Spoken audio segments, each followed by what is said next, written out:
and here you can see the details.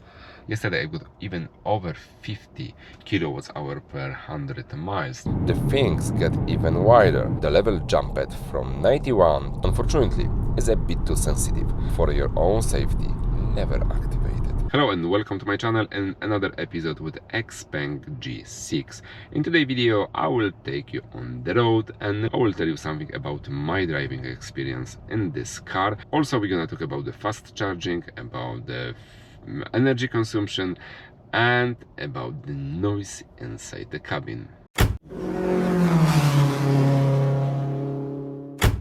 Okay, so let's talk about the energy consumption. As you can see, the distance, my last distance from my last charge is 8.7 miles. Okay, and don't look at the time because I was spending a little bit more time in the car park recording something else for you.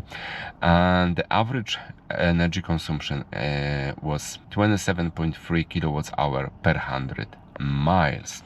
And here you can see the details.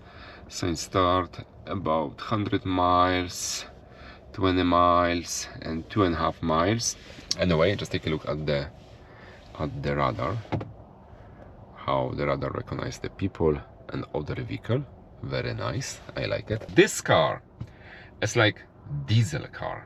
Why? Just because this car doesn't like short distance trip. Usually when you start to drive the car, you will see the average energy consumption at the 45, 47. Yesterday I got even over 50 kilowatts hour per 100 miles just because it was strong wind over 65 miles per hour. That was the biggest problem. Today was a little bit different. I started with a 42, then was after 10 miles, as you can see right now, it was 27 or something like that. Similar to now. If you want to use this car only on the short distance, like 5-6 miles on one way, then you will leave the car on the car park for a couple hours and coming back do this the same. So your average energy consumption could be over 35 or even 40 kilowatts hour per 100 miles. So that means the long range XPENG gives you around 200 or a little bit over 200 miles of range. So just keep in mind, this one is good for long distance, long journey, long drive. So anyway, that's about the energy consumption. So keep in mind, longer distance, no short few miles. Just forgot about it. Let's go back on the road. Let's start the drive. The first thing you will notice is how comfortable the suspension feels, no matter the speed or road surface. I actually had to check if this model had air suspension because I feels like it does. I was surprised to find out it doesn't. Every corner is a pleasure. The whole body stays stable with almost no body roll. The driving position is good, even with the seat set to the lowest position. You still sit quite high, which gives you great visibility in all directions. On the longer trips around 150 to 200 miles, I felt the seat base was a bit too flat, and I find myself sliding slightly toward to the center of the car. That was just my personal feeling.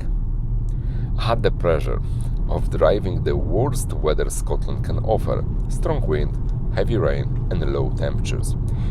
And it was the only September. But that had its advantages. Let's start with the headlights and their automatic mode. If you want to stay safe and visible in bad weather, forget about the auto light function. Always switch the lights manually before you're driving. The light sensor in this car needs it to be really dark before it switches from daytime running lights to the low beam. As for the headlights themselves, I will show a full test in the separate video. The automatic wiper sensor also needs quite heavy rain to start working properly, so most of the time I use the wipers manually, faster and the more reliable. Now the brakes. That's interesting one.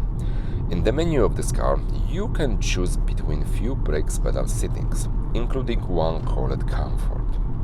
For your own safety, never activate it. I picked up the car with the brakes set to Comfort, and for 290 miles I was not sure if something was broken.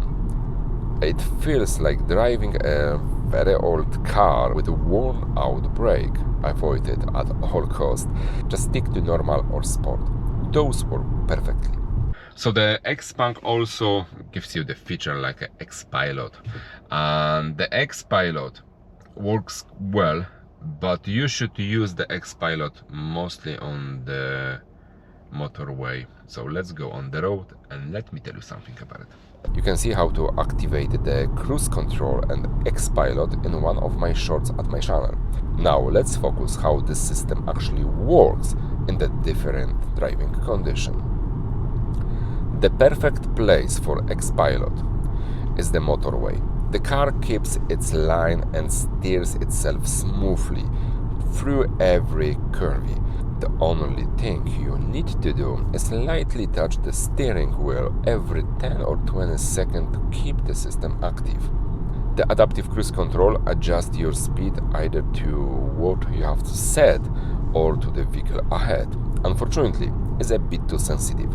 Sometimes when another car overtakes you on the gently bend, the system suddenly slows down for no real reason, so you need to be aware of that. Apart of that, Xpilot and adaptive cruise control works perfectly together on the motorway.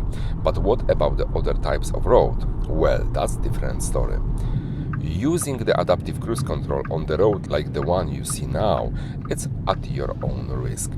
On straight empty road works fine, but once you enter curves or pass roadside parking areas, the system can mistake parked cars for the vehicle ahead and suddenly brakes quite hard. If you also turn your Xpilot, the things get even wider. On the bends, the car tends to move dangerously close to the left side of the road and sometimes slow down almost to stop. For your own safety, don't use the Xpilot anywhere outside the motorway. There is one more feature that's annoying me in the XPENG. I'm talking about the speed sign recognition. Okay, it's recognized the sign correctly, for example a 30 miles per hour limit, but if there is no sign that cancels the limit, no matter your speed, the system keeps worrying you with the beeping sound until you reach another sign showing a different speed. It's get annoying very fast. Okay guys, let's talk about the charging. So as you can see on the screen, hopefully you can see that. I'm not sure if I took the screen, but if not, I will just tell you something. So after my first day, when I arrived home from Birmingham, I charged the car overnight and I used it over 70 kilowatts hour. So which cost me, as you can see right now. So today, I charged the car only 20% of the fast charging. Just take a look at this video. As you can see, I charged the car 20% of the battery in 10 minutes and I paid almost £11. The best solution for electric vehicle is charging the car at home. Yeah, so let's talk now about noise inside the car, because that's quite important. Usually, if you've got electric vehicle, you don't hear the noise from the engine in this car, but you can hear some noise from outside. The soundproof on this car is quite well, I would say. Usually on other electric vehicle, on the cheaper one, you can hear some noise from the area where are your wheels, from the front, especially from the back. Here it's very nice and quiet. You can see now all the records. Here are the noise readings I collected in the cabin of the car. At the city speed up to around 30 miles per hour, I saw about 87 to 97 decibels. When I increased the speed about 50 to 60 miles per hour, the level jumped from 91 to 103 decibels. At around 70 miles per hour was exactly the same. That doesn't mean the car is bad or is noise, but it does tell us a few things. The type of the road surface, the tires, even the external wind, all play a big role. The car has also own application from the XPENG with lots of features. One of them is a remote parking. Let's take a look how it's working.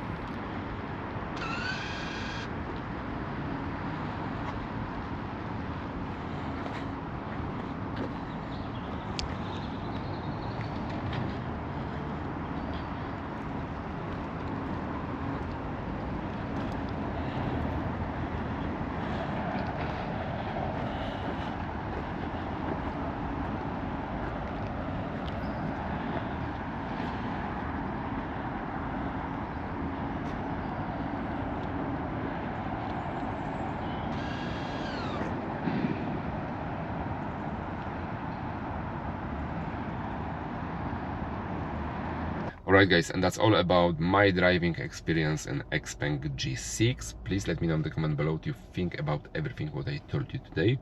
If you're looking for some more information, please let me know in the comment below. I'm happy to answer for all your questions. And also please watch the other episode about XPENG G6. As usual, please subscribe to my channel. Thanks for watching. Take care of yourself and your followers, and see you next time.